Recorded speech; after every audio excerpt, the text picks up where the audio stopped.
One beast and only one howls in the woods by night. The wolf is carnivore incarnate, and he's as cunning as he is ferocious. Once he's had a taste of the flesh, then nothing else will do. Fear and flee the wolf, for worst of all, the wolf may be more than he seems.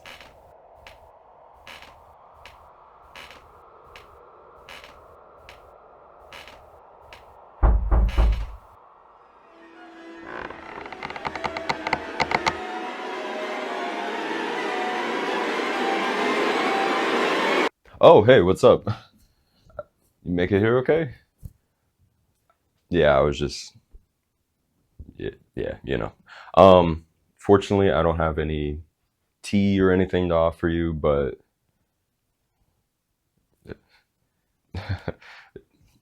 you know, with the release of Lee Winnell's Wolfman, not even The Wolfman, just Wolfman, as well as news of an upcoming Robert Eggers werewolf movie, I am reminded of one consistent fact. The allegorical potential for werewolves is potent. Long have we been inundated with vampires and the various meanings ascribed to them. Always an outcast other, an eerie foreigner, pestilence, forbidden love, representation of drug addiction, fascism, bohemians. The list goes on and on and on. All these analyses often overshadow the just as vast utility of the werewolf metaphor. Since antiquity, we have questioned and affirmed the placement of humans above other creatures. The behavior of a beastly or animalistic nature is something to be frowned upon. The very word beastly carrying with it a number of negative connotations associated with the aspect of being less than human. One of the staying powers of the werewolf, then, is the unfolding of history. Despite the arguments made for mankind as an enlightened race, one who uses human advancements like logic, emotions, molding of landscapes to suit their benefit, to progress past flesh and bone into a state of godlike eminence. Often does man sin and transgress, operating no different than a beast would. Single-mindedness, violence, warfare, genocide. Are these the acts of the most evolved species?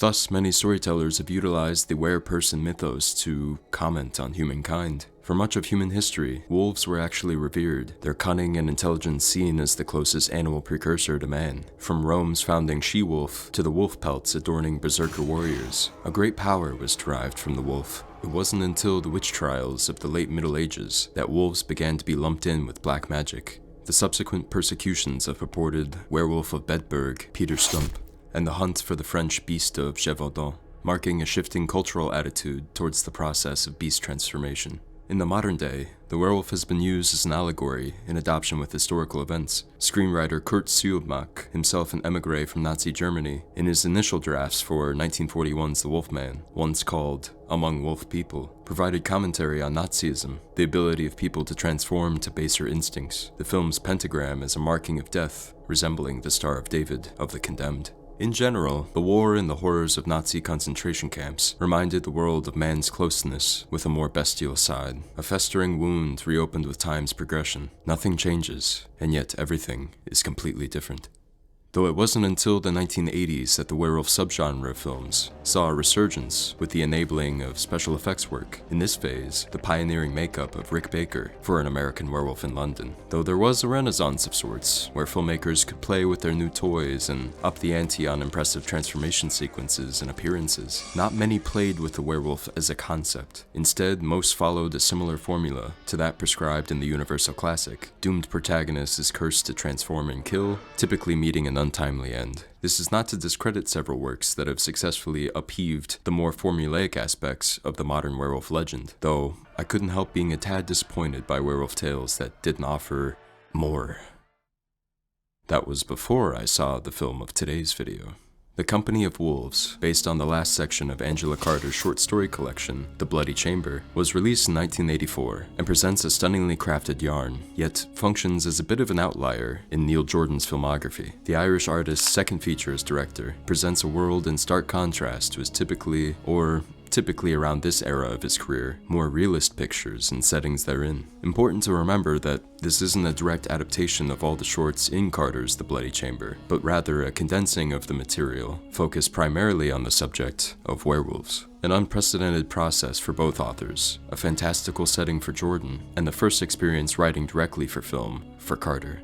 Adapting The Bloody Chamber presented a process of both expansion and condensing. The book is a collection, covering a wide swath of folklore and fairy tales, from Bluebeard to all manner of werepeople, to Earl Kings and vampiric Sleeping Beauty inversions. However, Carter's radio drama, covering just her short, The Company of Wolves, was deemed by Jordan to be too brief for a feature-length adaptation. The Company of Wolves subset, which consists of several werewolf-oriented stories, also presented a problem narratively. There was no definite through line. Often in anthology films, especially horror ones, there is some sort of framing device or wraparound to provide a reason for these divergent stories to be told. 1924's Waxworks, one of the earliest examples to implement this format, explains the stories as inventions of the poet protagonist as he examines figures in a wax museum. This formula would be improved upon in 1945's Dead of Night, with guests telling stories in a country cottage, then again with Vincent Price's delicious voiceover in 1962's Tales of Terror. Unless you are intent on mere rabble-rousing, you have just made a most grave and serious accusation. Or Mario Bava's Black Sabbath, using a tremendous fourth-wall-breaking final scene. As for how Jordan managed to contain all these shorts into one, well... Come now, dear, and sit by the fire and let Granny spin you a yarn. Like always, I'll cover the film scene by scene to add further context to the subsequent analysis. Skip to this magical time code if you wish mostly spoiler-free video. We open on the country estate of well, this family doesn't have a name. Let's just call them the Carters. There's a father, mother, and two daughters, Alice and Rosaline. Alice is being a real insufferable bitch to the introverted Rosaline. You ever have this dynamic as an introvert, like you're chilling in your room and someone pops in, "Hey, time to be social, your family's here," or whatever, and you're just not about it? That's Rosaline in this situation. Instead, Rosaline prefers the silky comfort of dreams. Perhaps colored by the fantasies of her book, The Shattered Dream, she slips into sleep. She imagines her rude older sister running through the woods, and Jesus. She also comes across Freddy... Don't make a FNAF reference. She comes across all these fantastic anomalies before encountering some wolves, which give chase, eventually cornering her and presumably killing her. Rosaline is again transported back to an older world with this beautiful crane shot. Not a crane shot, mind you, but a shot of a beautiful crane. In this 18th century village, her sister Alice really has been killed by wolves, and the funeral is held. Angela Lansbury is here as Rosaline's grandmother, and gives her a cookie, as all good grandmas are ought to do. Granny offers to have Rosaline stay with her for the night, giving her various bits of advice such as not straying from the path. Once you stray from the path, you're lost entirely. The wild beasts know no mercy. They wait for us in the wood, in the shadow. And once you put a foot wrong, they pounce.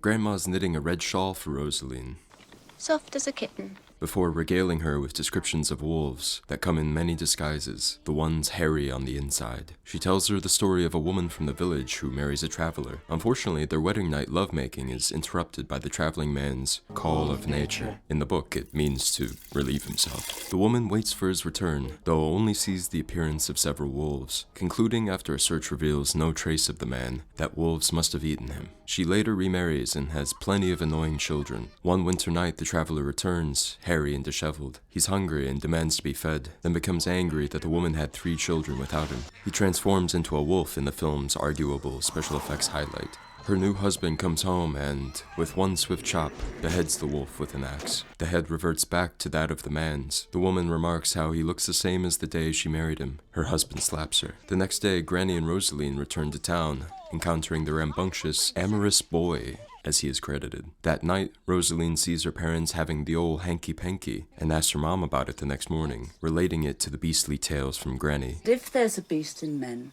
it meets its match in women too. The amorous boy offers Rosaline a walk in the woods after church service. Grandma continues to regale Rosaline with wolf stories. This one that the priest's bastards born feet first on Christmas Day are really wolves that will meet the devil in the woods.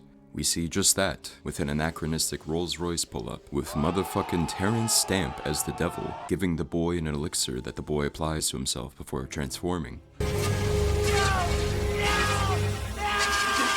And that's why hymns is actually quite sinful. At the sermon, the old priest reads from Isaiah 11:6 through 8, and funnily, this is a verse that commonly gets rearranged. The wolf also shall dwell with the lamb, and the leopard shall lie down with the kid, and the calf and the young lion and fatling together, and a little child shall lead them. See, the original passage is as read, that the wolf shall dwell with the lamb, though people often mistake this line as, the lion shall lie with the lamb. Rosaline and the amorous boy commence on their walk. He steals a kiss, and another, but he has to catch her before he can get one more. She climbs up this tall tree to find a stork nest, crane nest, bird people tell me what this is, cause I don't know, I can't tell the difference.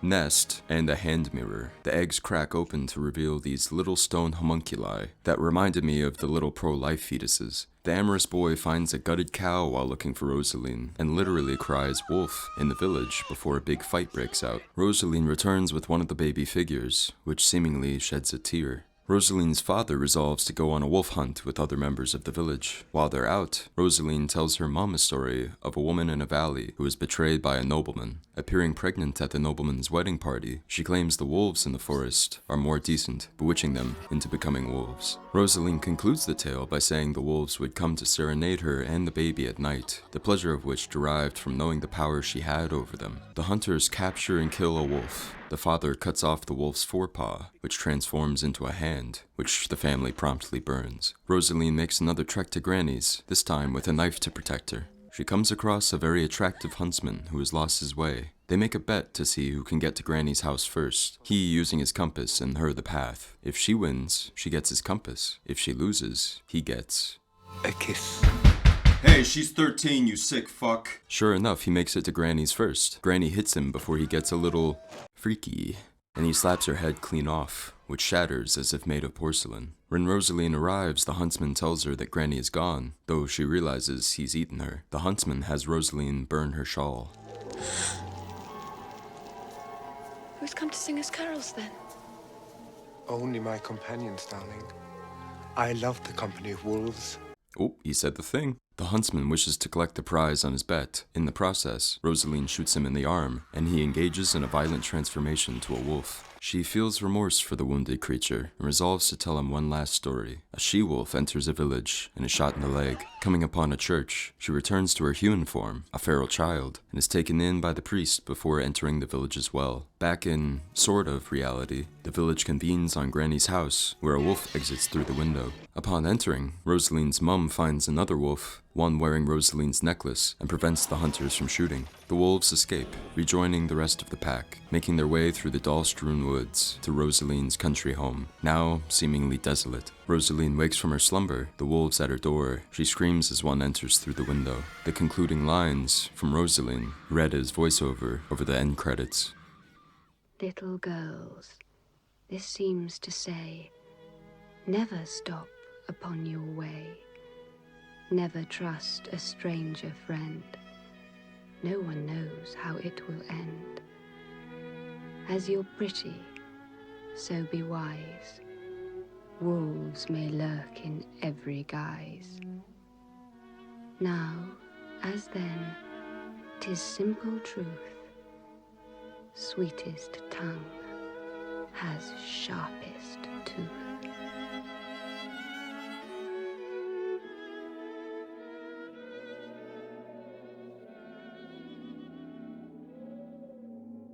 As alluded to previously, the concept of the werewolf draws on a rich wealth of history, folklore, and the attitudes therein. Like the vampire, the werewolf as we understand it today developed out of a constantly evolving folkloric tradition. Though Guy Endor's 1933 novel, The Werewolf of Paris, laid the groundwork for much werewolf fiction to come, the book's cursed Bertrand Caillé is certainly not the first iteration. It was the vast body of cultural folklore and subsequent fairy tales that inspired Angela Carter to write the shorts that composed The Bloody Chamber. Her last 3 stories of the collection, The Werewolf, The Company of Wolves, and Wolf Alice, calling upon elements of werewolf legends and Little Red Riding Hood in particular, but with modern feminist inversions. For example, The Company of Wolves follows a similar structure, with the strong-minded girl meeting a hunter in the woods, making the wager that he can make it to Granny's house before she, all for the price of a kiss. However, in this story, after Granny is eaten, she gives him his kiss, and he threatens to eat her.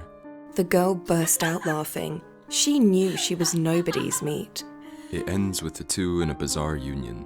See, sweet and sound she sleeps in Granny's bed, between the paws of the tender wolf. Though Carter may be better known today for her contribution of The Bloody Chamber, perhaps elevated by Jordan's film adaptation, much of her written work has dealt with using the antiquated form of the fairy tale, or of magical realism, to contextualize a modern woman's experience. 1969's Heroes and Villains follows the sexual awakening of Marianne, a daughter of a professor who are the surviving educated cast of the post-apocalypse, as she interacts with and is shaped by the so-called barbarians of the landscape.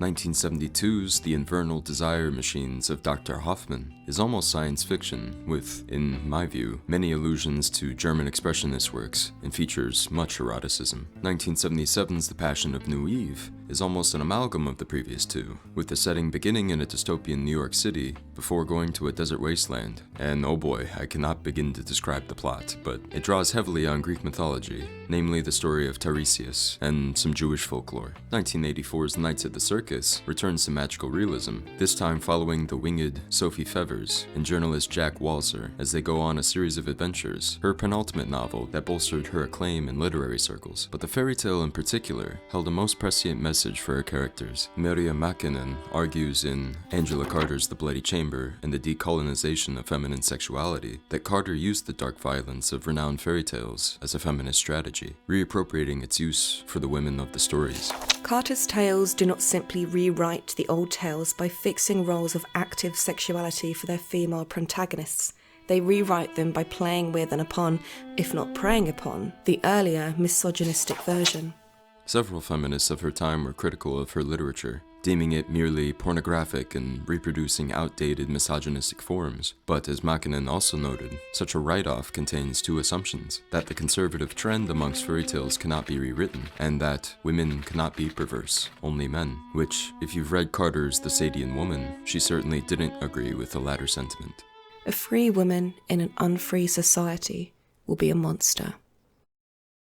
Carter first met Neil Jordan in 1979, the same year as The Bloody Chamber's publishing, where she was a member of the adjudicating panel of the Guardian newspaper's Fiction Prize, an award he received for his short story collection, Night in Tunisia. It wasn't until 1982, when the two met again in Dublin, at a centenary celebration for writer-poet James Joyce, that talks turned to collaboration. By this point, Jordan had developed from writing in theater to film and television, writing for RTE's Wanderly Wagon, hired on as a creative associate for John Borman's Excalibur, and having made his directorial debut with 1982's Angel. Carter had written the radio adaptation of The Company of Wolves, an abridged section of her Bloody Chamber, for BBC Three in 1980, and its success prompted Channel 4 to commission her for a 30-minute screenplay of the same work. New to the medium, this is likely why she turned to Jordan, the budding writer-turned-director, for advice, who, in turn, suggested the 30 minutes be stretched to a feature length, and proposed the framing device of the Dreaming Rosaline, a Chinese box structure from which the separate stories can emerge. These narratives go way back to at least 1001 Nights, and often take the form of the primary narrative being a storyteller, and the resulting vignettes that play out the stories told. Many renowned works have taken this form, whether in epistolary like Bram Stoker's Dracula, or mixed perspective narratives, as in Mary Shelley's Frankenstein. Yes, I know, two of the most influential horror works utilize frame narratives, but Company's Chinese box has a fascinating number of permutations. The real Rosaline falling asleep, and the Dream Rosaline, both in the house. Dream Rosaline is the little red archetype in the village, the stories Granny tells. The story Rosaline tells to the wolf. There are even these moments where they all interact with each other, like this one where real Rosaline wakes from the nasty story told by Dream Granny, cutting back to Dream Rosaline. A complicated Chinese box indeed. Jordan stated in the audio commentary that the 1965 Polish film, The Saragossa Manuscript, provided much inspiration to this structure. Having seen the film, I can attest to this, namely in how stories are nested within each other, with little delineation for where one story ends and another begins. The elements of reality shifted 1 or 2 degrees into fantasy,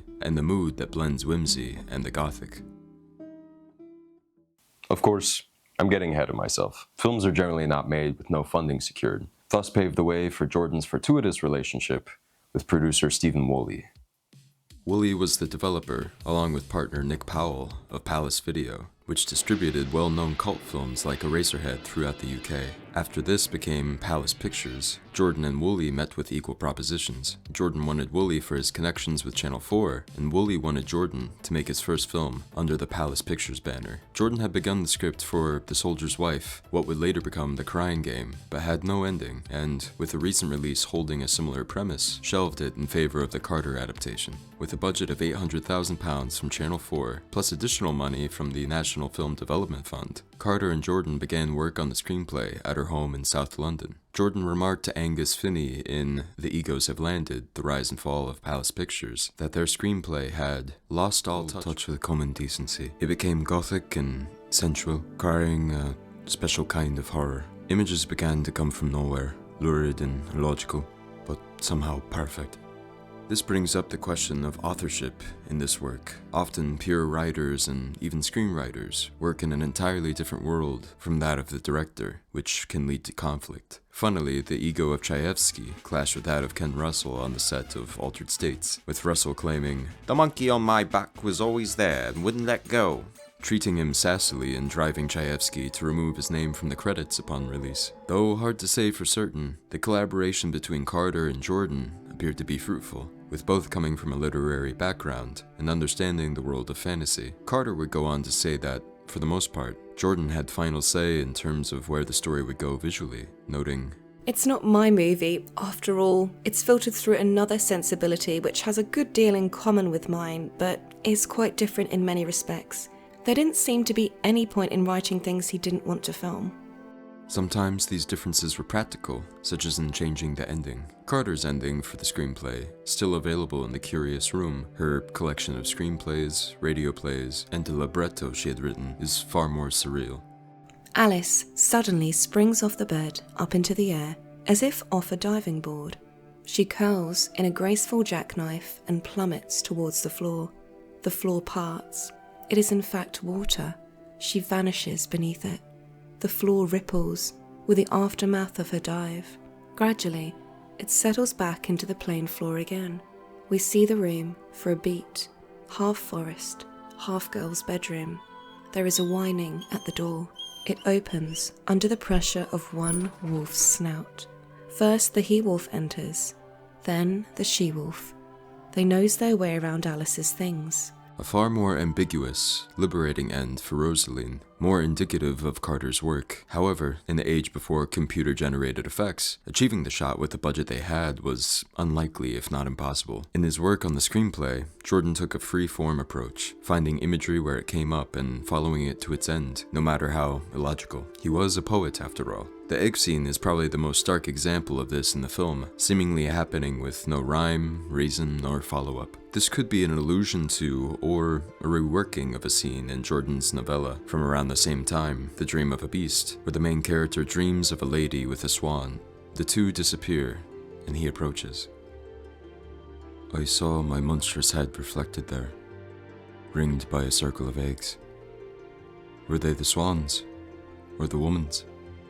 I wondered and lifted one of them out.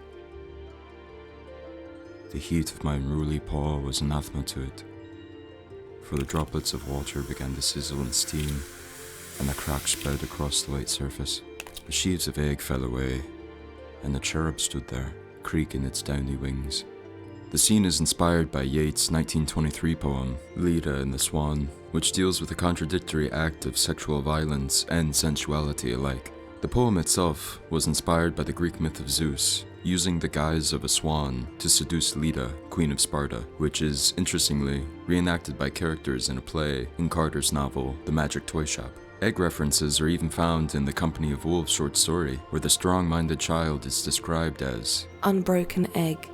She is a sealed vessel. She has inside her a magic space, the entrance to which is shut tight with a plug of membrane. She is a closed system. She does not know how to shiver. Give me the eggs! What does this all mean? Well, at the very least, it's a beautiful synthesis of both authors' respective visions. For Jordan, the marriage of beauty and the absurd, the creation of life. For Carter, a symbol of Rosaline herself, perhaps. The duo's third draft was completed by July 1983. Meanwhile, Woolley had secured an additional £1.45 million from ITC Entertainment. And with that, it was time to begin shooting.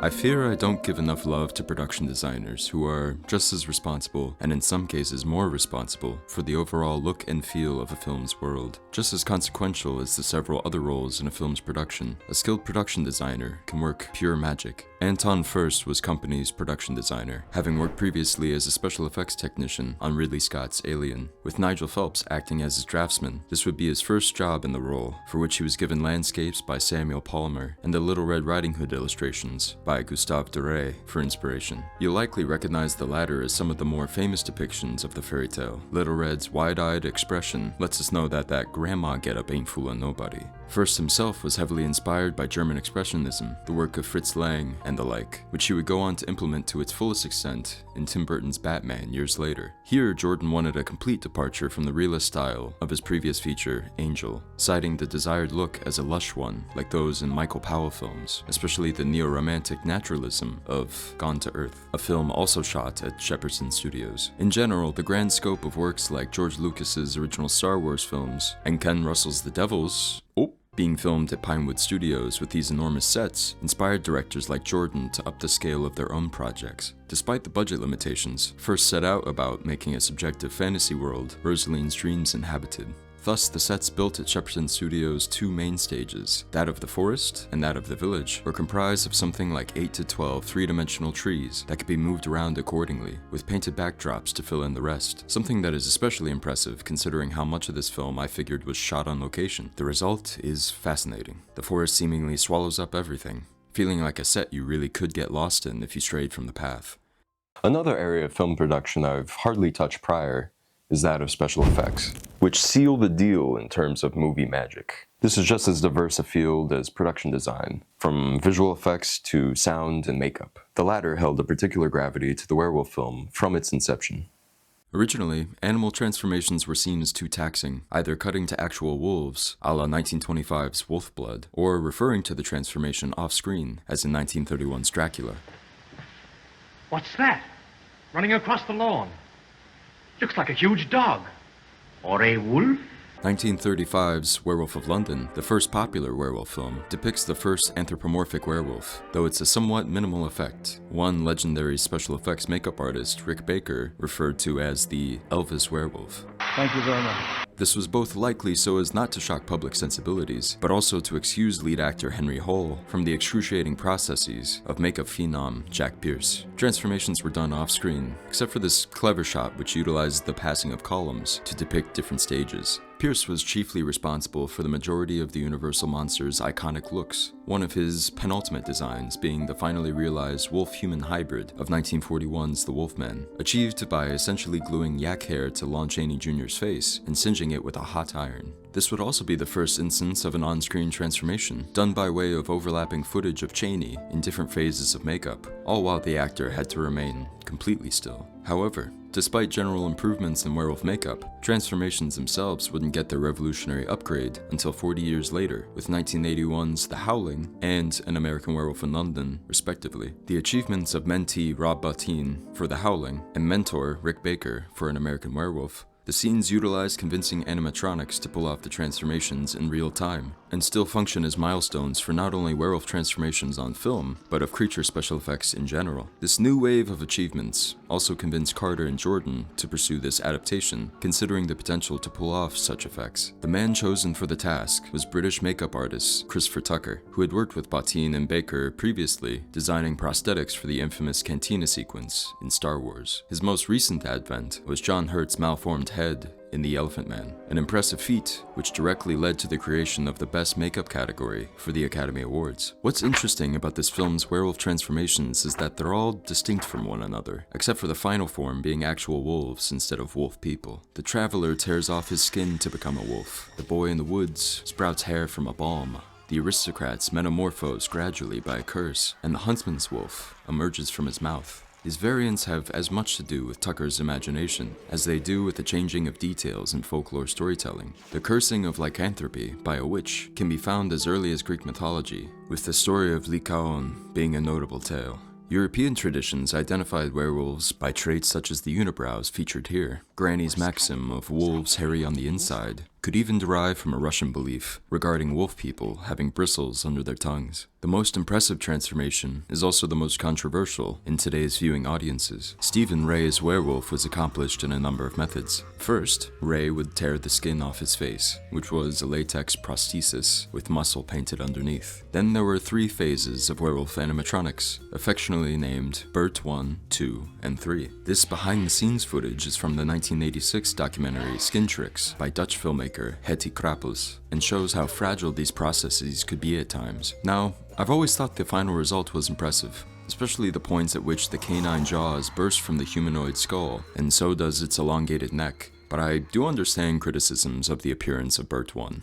Out of context, he does look like a silly guy, one who would go, ah ha ha, or something. But keep in mind, this was done for so little money, and while animatronic effects were still in their infancy. Tucker remarked in Skin Tricks how the enemy of his desired perfection was often the deadlines.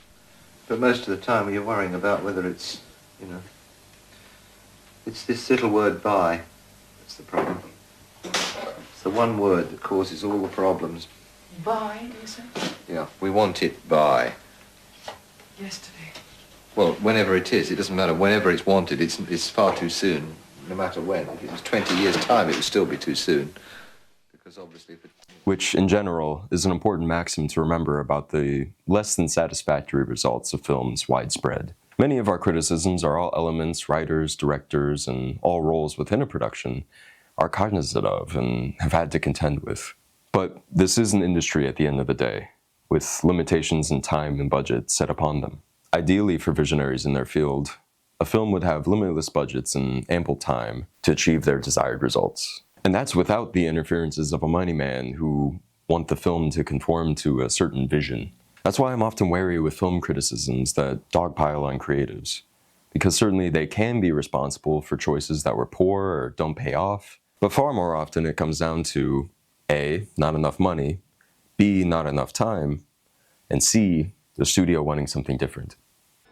I still think the end result is impressive, and a unique take we really hadn't seen prior. The wolf bursting from the human within, though I think the more poignant end piece to the effect is the lopped off wolf's head falling into the bowl of milk, changing back to the head of the traveling man. Very simply done, but the tasteful serenity of it, elevated by the music change, slow motion, and dissolve, adds some pathos to the scene. Some other highlights are the Aristo-Wolves transformation, mostly achieved through cuts, and this clever device of the shattered mirror reflection, as well as the final transformation of the huntsman. For this latter effect, actor Micha Berges had a cast taken of his head, and, despite what you might believe, the tongue was in fact fake. Speaking of Micha, the casting choices in this film are just as interesting to consider, seeing as this was Jordan's first opportunity to work with a real ensemble. Sarah Patterson as the lead was just 13 when shooting began, having come to the audition with a friend for moral support. In an interview for Film Ireland, Jordan remarked on how her casting changed his perspective for future casting choices. When you write a part for a child, you either end up with a child actress, which is generally bad news, or with someone who has never acted before. That was the first time I gave a role to someone inexperienced, but I've done it subsequently in The Butcher Boy and other films like The Miracle. Sarah had this particular kind of beauty and was very anxious to do it. Her parents were enlightened enough to let her play in this quite disturbing film. Despite her age, she brings a certain maturity and wisdom to the role that suggests a young woman on the brink of adulthood, which is really perfect for the role. Stephen Ray returns from Jordan's debut, Angel, to play the Traveler, and what can I say? I love this guy. He's a real leady, this one. Of course, one of the film's most impressive gets was in Dame Angela Lansbury, renowned actress across theater, film, and television. This was the same year she'd land one of her more famous roles as the sleuthy Jessica Fletcher in Murder, She Wrote, though at this point in her career, she was still renowned enough for Jordan to eschew any auditions and offer her the part of Granny directly. In voice, appearance, and mannerisms, she is the prototypical fairy tale grandmother. Though I love these magical realist choices they add to her character, namely the animate stuffed guard weasel and her decapitated head turning into that of a porcelain doll. But it was also this initial scene that first cued me into the fact that Granny is no ordinary quinquagenarian. They deliberately focus on the otherworldly glint of her glasses and her somewhat sinister smile. This affect can also be derived from Carter's intentions. Her own grandmother would tell her the story of Little Red Riding Hood and pretend to gobble her up on the story's conclusion. As she explains in an episode of Channel 4's Visions series, In the context of the movie, it's the grandmother who's telling the story to Rosaline to turn her against the wolves, and we know what that means. So we know what that means. She's warning her against men and against marriage. And the aggressiveness of the wolves in that sequence is Granny's strategy to keep the child for herself.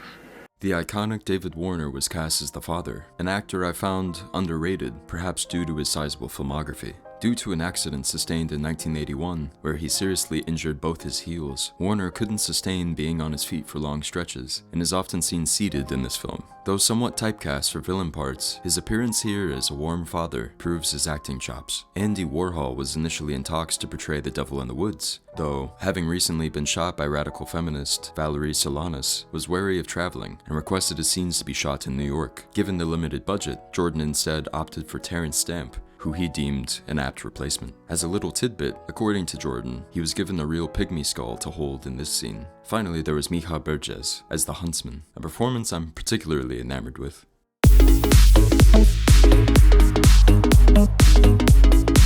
Burgess had been a dancer since 1970, with this being his first film role. He stated his natural unibrow helped him land the role, though Jordan had been looking for a dancer for this part, to portray both the seductive grace and the animalistic fervor of the wolf human. I suppose there are some other actors I've left out of this section, which were the wolves themselves. Due to the sheer quantity of wolves demanded, and the unavailability of said real wolves, most seen in the film are Belgian shepherd dogs, which were dressed up accordingly. The production originally had 4 wolves to work with, though one ate another on transport, and the owner of said eaten wolf was so dismayed, he opted to have his second wolf withdrawn. Thus, and then there were 2. They were well trained, though Jordan noted an incident where one lunged for Sarah Patterson's throat, though it was quickly restrained. DP Brian Loftus had a special light box affixed to his camera that enabled the wolves' and dog wolves' eyes to glow on film. A funny aspect of working with animals is the accidents that can arise from shooting with such unpredictable creatures. In the scene where they set the duck trap for the wolf, the real wolf was startled by the ducks quacking. I also love this scene with the dogs exiting the party tent, and they totally trample this peacock on the way,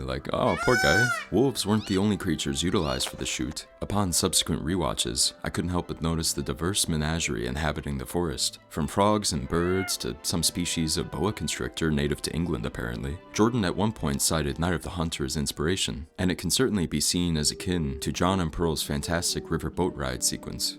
This may also be a little bit of a nod.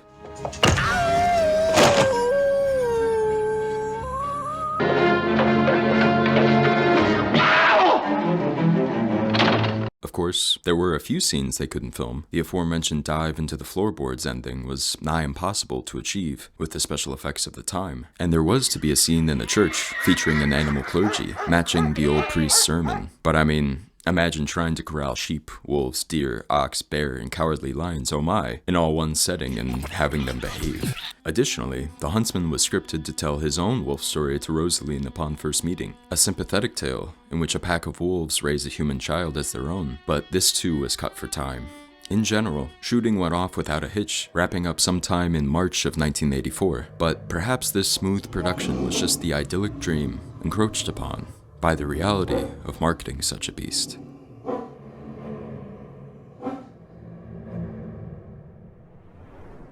Much like The Devils, The Company of Wolves was treated differently in the UK versus the States. Also like The Devils, it defied genre and thus was a task to market accordingly. Paul Webster, the then managing director of Palace Pictures, comments on this peculiarity in Tina McFarlane's Wolves, The Importance of Starting Early on Publicity from Screen International 500.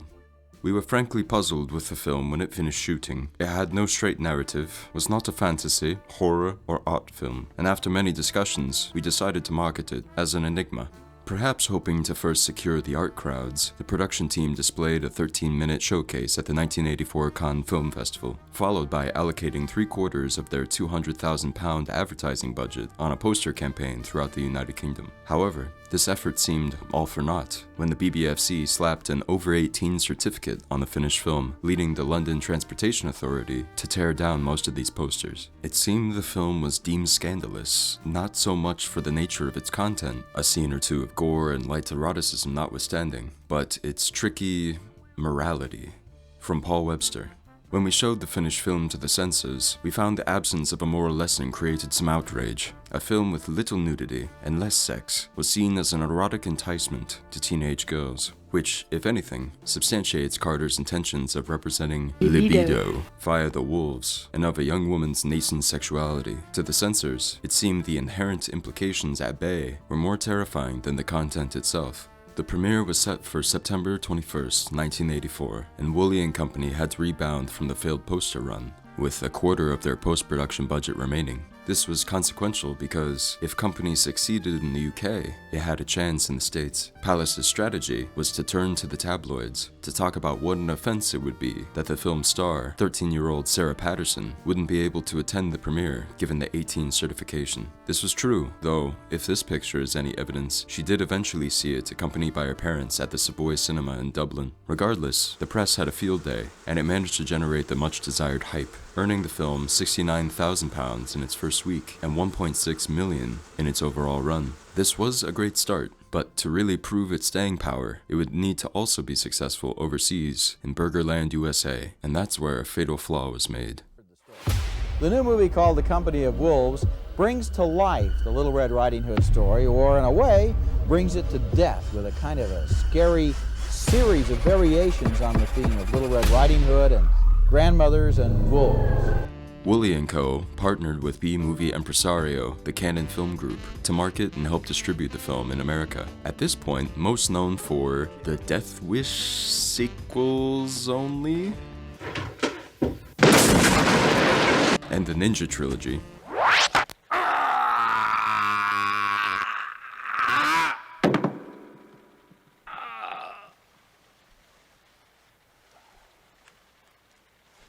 Cannon decided to market this ambiguously genred art film as a horror movie. As you can see in this original Red Band trailer, this made the movie seem more Nightmare on Piccadilly Street than feminist fantasy. The film would premiere in the States on April 19th, 1985, opening in 995 theaters.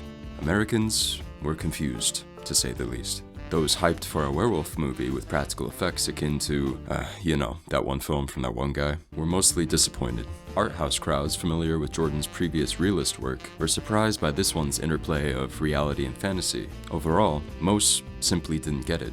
In a hilarious anecdote, one of the screenings Jordan secretly attended in New York was met with non-stop jeering, until it dawned on one crowd member towards the last bit of the film. He stands, he shouts, "Yo man, this Little Red Riding Hood."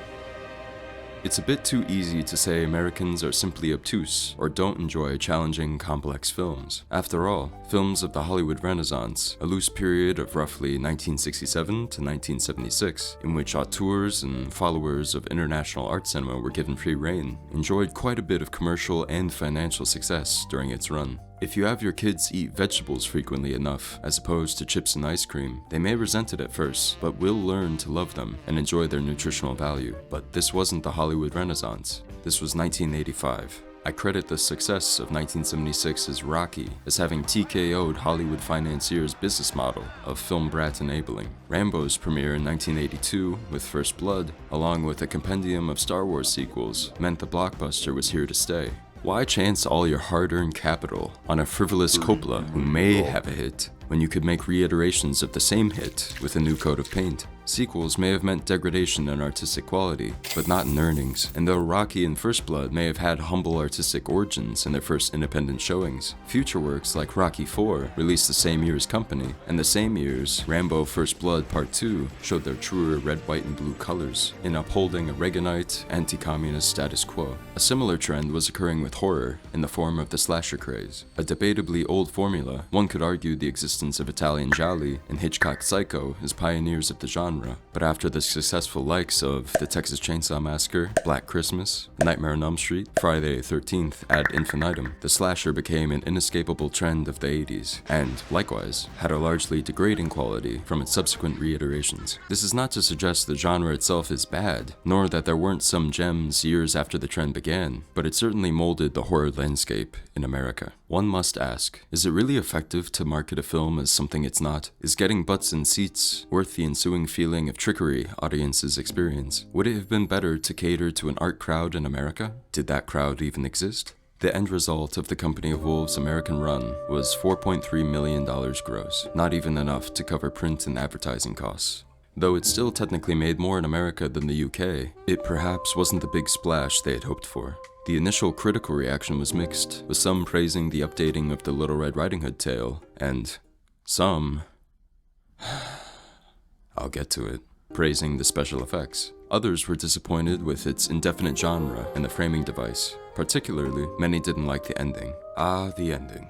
As mentioned, the original ending had a more metaphysical feel, with Rosaline diving into the floorboards, a sort of liberation, merging of the reality and fantasy worlds that leaves Rosaline free from the dangerous wolves. As filmed, it is implied Rosaline is consumed by the wolves, her fantasy world shattered, and a seemingly contradictory reading of Perrault's original moralizing read over the credits. Contradictory, given the previous events in the story, where Rosaline's actions mark a synthesis between Granny's overcaution and her mother's strength in confronting danger. Rather than empowering, it feels like an anticlimax, and as if, despite her arc, Rosaline's being punished for her initial transgressions and dreaming. In filming it, Jordan saw it more as a primal scream, hoping to keep in line with the surrealist nature of some of the film's episodes, like the little statue eggs and the anachronistic devil in the woods. He said, "I wanted to make it an ambiguous ending, with the final scream in the poem, and the girl's voice to strengthen the ambiguity. I didn't want the film to end up with the girl under threat. It's a liberation in a way." Though critics and academics certainly didn't interpret it that way. Richard Combs, in his 1994 Sight and Sound review of the film, found the conclusion to have a self-defeating literalness. What should have been a riot of storytelling tends towards a stilted explication of the content of all these stories. Furthermore, feminist critics like Maggie Anwell took umbrage with the ending's difference to Carter's original short. In the story, the uneasy ending is additionally the breaking of a taboo on bestiality, as the girl is found with the wolf. The film compromises, as we have seen, by restricting the expression of sexuality and by the girl's metamorphosis into a she-wolf. From a feminist perspective, the story ending with the girl both embracing her sexuality and conquering her fears was a far cry from the film's, which was seen as a half-hearted transformation out of pity and necessity rather than choice. All of this is true enough. The film is in a sort of limbo where these dissonant elements, special effects horror, dreamy, Powell-esque neo-romantic revival, feminist fairy tale revisionism, surrealist visual work often collide rather than flow freely together. I too was a little confused by the ending when I first saw this film. I had the feeling as the wolves were running through the woods that it would take the tried and true trope of protagonist wakes from dream and re-embraces reality using what she's learned, a la Wizard of Oz, Labyrinth, or, I don't know, Jumanji?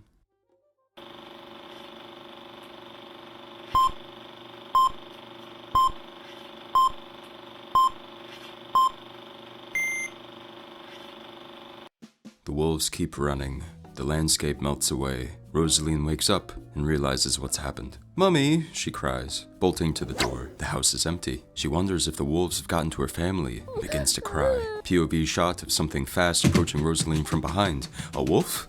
No, it's the family German Shepherd, who tackles her over and starts licking her face. Rosaline laughs. "Oh, you damned rascal. Where is everybody?" The horn on the family's Rolls Royce sounds. "Mom? Daddy?" David Warner walks in. "Oh, Rosaline, you're up. We forgot some eggs at the store." Alice says something like, "Looks like the pest is finally out of the room. Is that my lipstick?" "Oh, that's unsanitary." Rosaline embraces them all. "Oh, Mummy, I had the most terrific dream. You were there, and you were there, and you... Well, For a moment. Oh, Rosaline, girls like you shouldn't be delving into fantasy books all the time. It can make it hard to distinguish true reality from it. Here's some Baudrillard instead. Oh, I love my parents. You're right, I should pay less heed to fairy tales and Granny's foolishness. They all hug when the doorbell rings. I wonder who that could be. Rosaline rushes to answer the door. It's the huntsman, in modern attire, but still German. Why, you must be Rosaline. What big eyes you have. Rosaline makes a face at the camera like, huh? And iris out on her face. The end? Question mark? But if it had ended that way, it would have been cheesy, yeah? Like any other film on the market. Not a testament to the artistic merit it had been treated with thus far. Instead of complaining about the promise the ending didn't uphold, why don't I just look at what the ending could mean? Where are those two? So she slips on the banana peel and she falls over. And then I say, that was a real slip. That was end of joke. Oh, ha ha ha, that is a very clever joke. Ha ha, yes, I know. Anyway, how's your mother doing? Oh, she is doing fine. I need you on in a minute. Like, a minute. Are you smoking? I can smell it. You can't have the space if you smoke in it, okay? Knock it off. The frame narrative puts one squarely in Rosaline's mind from the very start. Her sister's death and envisioned comeuppance for her annoyances. The fantasy land she creates is a retreat into the unconscious mind, fueled by the fantasy book, The Shattered Dream, and the various knickknacks in her room, many of which make appearances in her extended fantasy. The presence of sexuality in the stories would seemingly point to culprit number one in Freud, who linked sexual desires to the impetus for most drives in life. In his 1920 essay, Beyond the Pleasure Principle, he outlined two opposing forces that govern our behaviors. One was the eros, or life drive, governed by the desire to seek pleasure and avoid pain. And the second, thanatos, or the death drive, a behavioral compulsion for self-destructiveness and risky behaviors. Of course, you would think, well, Rosaline is preoccupied with eros then. She's concerned with a burgeoning sexuality, she loves her family, listens to and tells stories as an act of community. But of course that's what you'd think. She also engages in increasingly death-drivey behavior. She agrees to walk with the amorous boy despite not liking him all that much, runs around while there's a wolf about, and, most emblematically, agrees to the bet with the sexy huntsman, despite knowing full well he's a wolf. Risky. This makes the final ending a culmination of the thanatos. The drive has come to exact its due, much like the huntsman demands his payment of a kiss.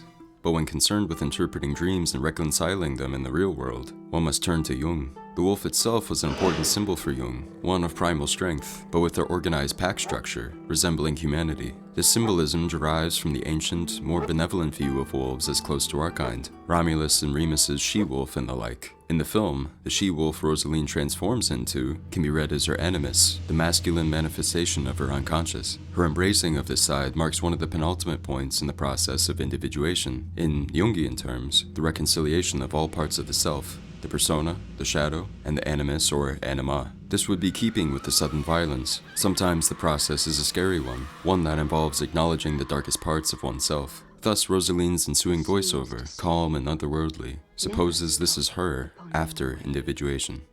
Never trust a stranger friend. No one knows how it will end. Alright, you two, get out of here. Go on, get going. Get. Absolutely uncivilized. Bunch of troublemakers. Now that the psychoanalysts are out of the room, a final interpretation of this ending is as a satire of Charles Perrault's original moralizing. Perrault purposely changed the ending of previous iterations, where Little Red uses her own wit and cunning to escape the wolf's clutches, to one where she is punished by her curiosity, being devoured by the wolf, before Perrault himself lectures the audience about stranger danger, but especially if you're a pretty, courteous, and well-bred young lass. In the story, this scare tactic feels very tacked on and silly, an anticlimax, and showing that juxtaposition visually is one way to depict the absurdity of it. Speaking of absurdity, a certain person had something to say about it, as usual. Mr. Landis remarked to Mark Salisbury and Alfred Hitchcock for Behind the Mask, The Secret of Hollywood's Monster Makers, about his thoughts on the film. I remember when I saw The Company of Wolves, I went, all right, we've seen it already. I don't know where this guy gets off thinking he's God's great bearded gift to the world. His filmmaking acumen is tantamount to building a mega car wash in Venice. Like, sure, some people might appreciate it, but was it really necessary for the common good? And you know what? I watched Oscar, okay? And I'm not proud of it. Crime against my eyeballs.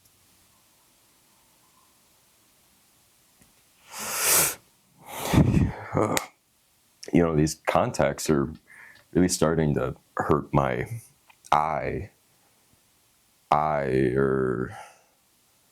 Ireland. For Jordan's filmography to be so concerned with his home country, it would seem an odd choice to set this film in an obscure English village. However, Sharon McCann's article, Redundance of Blood, Reading Ireland in Neil Jordan's The Company of Wolves, delves into how Ireland was supplanted into the film in several key ways. The first clue is the name of our protagonist, Rosaleen. You might notice how the film credits characters with role-based names: mother, father, young groom, old priest, as Carter was ought to do in The Bloody Chamber. Rosaleen was an invention of Jordan, the anglicized version of the Irish Róisín, of the political/love song Róisín Dubh, or Dark Rose. In doing so, he also changed the book's girl's hair from blonde to brunette. Carter's Little Red described thusly: Her hair is like lint, so fair, it hardly makes a shadow on her pale forehead. Further references to Irish history can be seen in the overall dream structure. In Ireland throughout the 17th and 18th centuries, a popular poetic movement sprung up known as the Ashland genre, roughly meaning dream or vision. The peculiar genre is thought to have originated in the 8th century, before gradually developing a political context, and concerns the dreamer poet being met by a vision, personified by an ethereal young woman, or, alternately, an elderly one, typically endowing the poet with a renewed hope and belief in his country. Much like Róisín, the woman in the poems, or Spíorvan, came to be seen as a representation of the spirit of Ireland. What does this mean for the Company of Wolves? Well, if we treat Rosaleen as a stand-in for this Róisín, or Irish spirit respectively, an extended metaphor can be drawn out. Rosaleen enjoys the splendors of an upper-middle-class English lifestyle, but she's an outsider, a loner. Her sister resents her, and she confides her fantasies into dreams. Granny is her guide, perhaps an Ashland within. Remember, it can take the form of an old lady as well. She tells her how to be wary of a fantastic world within our own. She herself is otherworldly, symbolized when her porcelain doll's head is lopped off, or her animate weasel protectorate. Granny teaches her how to recognize threats, and ultimately emboldens her to protect herself, which she mostly does successfully. It could be that Granny is Rosaleen Spíorvan, or that, alternately, the sleeping Rosaleen is the dreaming poet protagonist of an Ashland, her fantasies revealing to her some hidden truths about her identity. But there's even more parallels that can be drawn to Ireland. The cut-off hand paw father brings home as the Red Hand of Ulster, a ubiquitous symbol found in heraldry whose origins can denote a legend of the founding of Ireland, Protestant sectarianism, or many Irish things under the sun. The cow calf near his murdered mother, also representative of the Ireland symbol of the lost vulnerable cow in the Ashland tradition. Of course, maybe this is all reading too far into it. We should instead take Jordan at face value when he says that this movie is about a young woman's sexual awakening. But with media literacy rates on an almost absolute decline, I think it's my job to provide you with all the possible readings and interpretations. And you, my dear viewer, can take it with all portions of salt you think is necessary. Who am I kidding? You don't eat movies. I find the Irish readings of this film interesting, especially considering Jordan's reputation as a director who weaves the landscape into much of his filmography, and that this film was considered to be the least Irish of it. And though he may not have approached this work with these intentions, there is a certain magic that occurs once a piece is in a reader, viewer, consumer's hands. And thus is the nature of the artistic process. Is it really yours anymore once you've given it to others? Your meanings and intents, and how you see your creation, can be elaborated upon and spelled out concretely by yourself, but its own impact may always be purely in the eye of the beholder.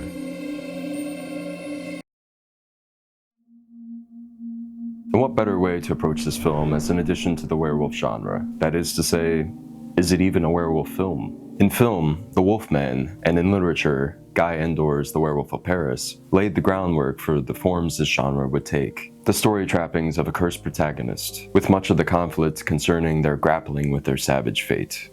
The werewolf need not be the protagonist, they can also be the villain.